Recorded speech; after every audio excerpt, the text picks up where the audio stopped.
teachers and fellow YouTubers. I just made a new intro to this video because this is the monthly dividend video. I'll be sharing how I made dividends this month and how I'm progressing my goals. Some interesting things happened in one of my funds, so I'll definitely dive right in. Okay, let's go over the dividends that I received this month. In the beginning of the month, around the 8th, I made $26.66 in EFAS. SPHD, I just received 20.97, and RYLD, I made 30.33. I made a Google Excel sheet with my main monthly dividends. EFAS 26.66 I already posted from earlier. For SPHD 20.97. This is a low volatility, high yield fund from the S&P 500. Essentially, they take the S&P 500, they take the 50 highest yielding dividend stocks that also then are characterized by low volatility, and they don't overweight any particular asset class. I think it's more than like 2%. RYLD made $30.33. $30.33. I'm going to make a new category. Insert one left. I'll make a new category for my savings. In my savings account I use from Capital One, I have 5 different accounts. Those are the dollar amounts that I've received. And I did get $3.90 in not dividend payments, but investment payments for my savings account. So $3.90 I'm going to add to my monthly dividend goals. Add these 4 columns up, we will get the total amount per month. 7, 30.33, 26.66, 3.9, and we get the final total of $81.86.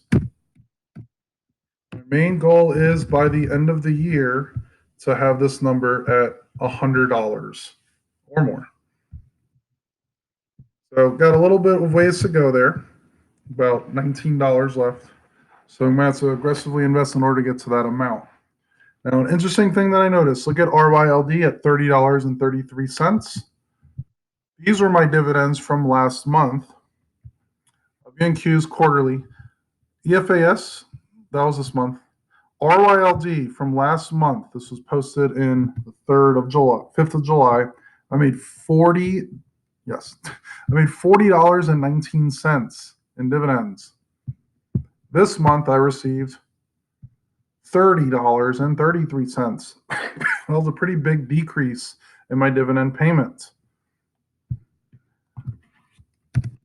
What you could do for any type of ETF or dividend, you could type in the name of the ETF or dividend and X dividend date. I like NASDAQ because it'll show you the monthly dividends. This is a pretty relatively new fund. It's a covered call fund, meaning they buy shares of a stock, but they also sell an option on the fund.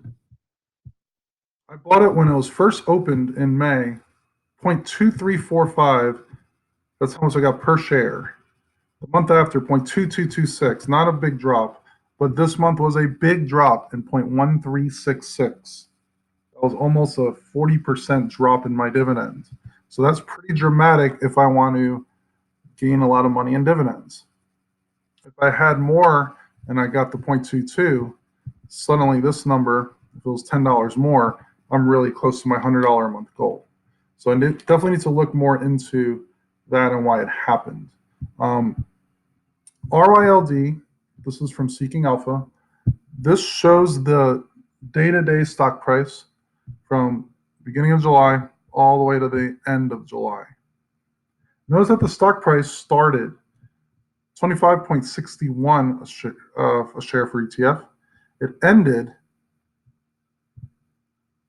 25.94 essentially. So it went up pretty high. This fund does relate to VTWO. VTWO is a small cap blend fund or ETF. Beginning of the month, I think I wrote it here actually. Beginning of the month, it was $124.95. It went to $125.94. The gain from RYLD compared to VTO was almost doubled in the share price. Remember, RYLD holds VTWO in their funds. So it actually doubled in capital gains. That's why I'm not super concerned about this dividend getting smaller. I am a bit concerned that it went lower, but one of the reasons why I might went lower is they had to sell some of the funds in order to pass the covered call. A little more advanced than you have to really worry about. If I add the 0.5% monthly dividend RYLD paid to the 1.6%, we got a total gain for RYLD of 2.1%. Pretty good gain. VTWO only gained 0.8%. We'll be tracking these two funds as I want to see, is it worth having the monthly dividends? And obviously in a pretty up market for VTWO, RLD still had a good overall return. If VTWO goes down a bit in a month, curious to see what will happen to the RYLD in terms of the cap appreciation and also the dividends.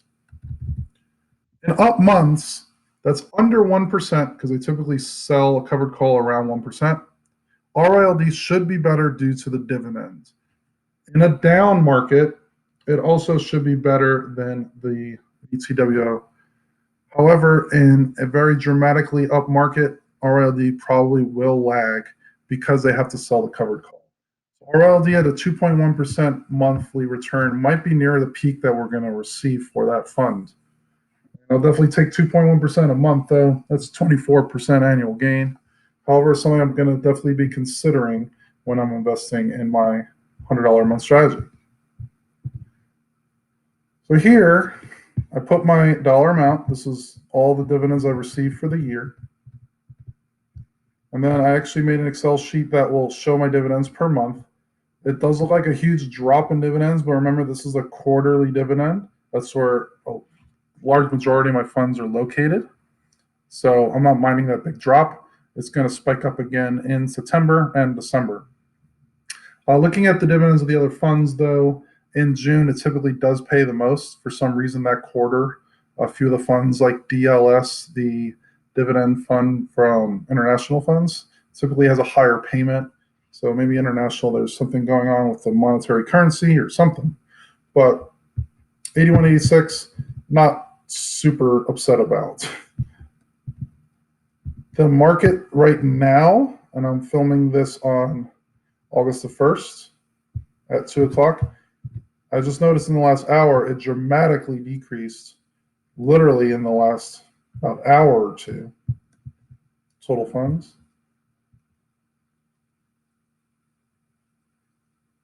And this is the current situation. The FAS dropped 1% today. SPHD also dropped almost a 0.5% today as well. RILD is still sticking pretty well.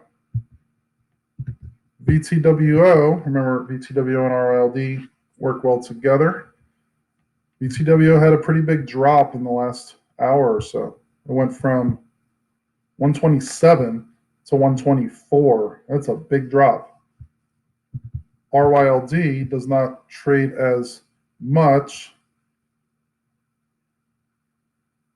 And today it opened at about $26. That was the peak it's ever been.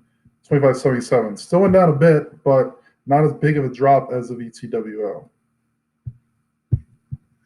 Because EFAS went down 1%, I will most likely be buying a few shares today. I already invested the $81 into EFAS. I actually invested it this morning when it was down about 0.3%. So I could buy more shares a little bit cheaper. EFAS, by the way, does pay about 8 cents a share. 0.077, 0.0798.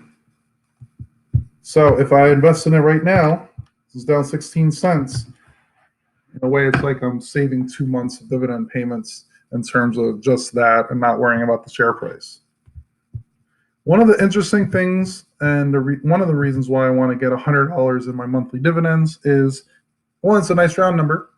2, it's a number that I will get, ideally every month without doing anything besides looking at my funds, maybe making slight adjustments to it. It's truly passive income getting these dividends.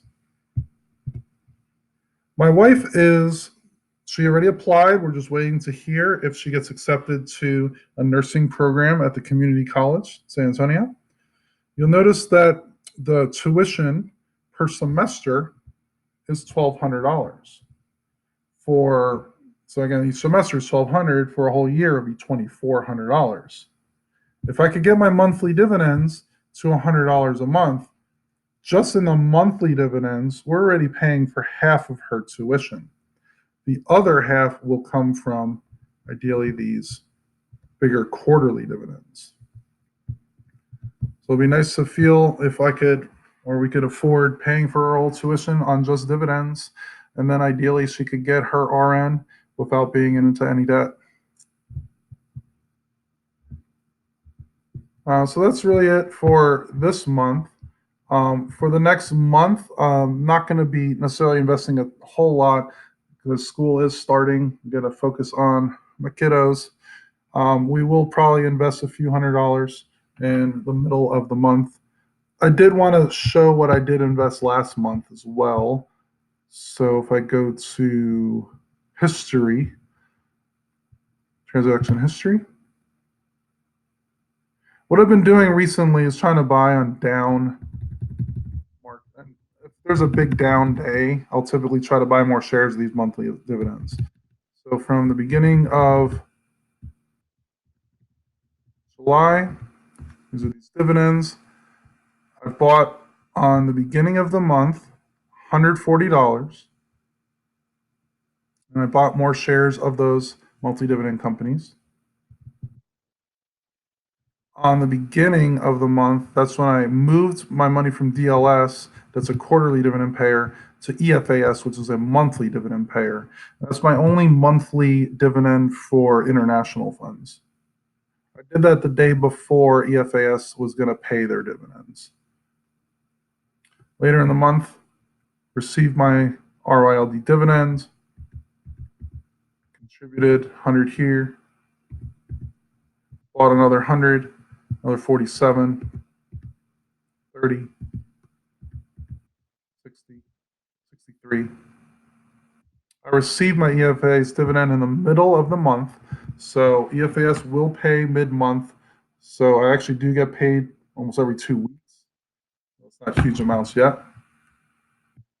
Another 100, 128, 51, 135,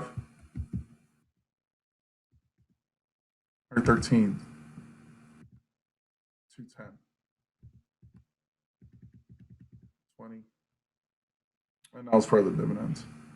So a good amount that I saved this month, which will hopefully increase these dividends. Okay. So that's it for our investing video for this month. Again, I'm going to keep a very close eye on that RYLD and see does it pay a lower dividend again. Also have to notice what happens to the market during the month as we go up or down. If I regularly reinvest at least the $81, I'm pretty sure I won't be getting less than that. If anything, I probably will get a little more some months from the RYLD. These should stay relatively close or a little higher as I invest a few $100 a month into them. The goal is to get from $82 to $100. So that's $18 more a month. That's going to be a bit of a challenge, especially if RYLD stays where it is. If RYLD jumps back up to another $10, then we're definitely in striking distance by just reinvesting our dividends, letting them grow on its own. So if anyone has any questions, feel free to let me know. Leave a comment down below or shoot me a message. Definitely like, subscribe, and tell your teacher friends.